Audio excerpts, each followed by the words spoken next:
Ano ba ang NF1 capsule? Ang NF1 capsule ay gamot po sa kahit anong klase ng bacterial infection na nagdudulot po ng diarrhea o pagtatae po sa ating alagang mga manok. So, ano po ang laman ng ating NF1 capsule?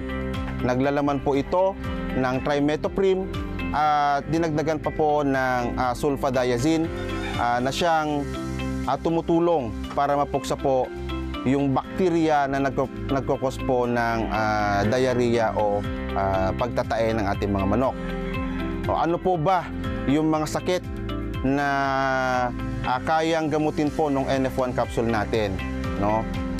Isa po dyan is yung tinatawag nating colibacillosis o yung pag-iipot po ng kulay dilaw. Pangalawa po, yun pong salmonellosis. O yun naman po yung tinatawag natin na pag-iipot po ng kulay puti.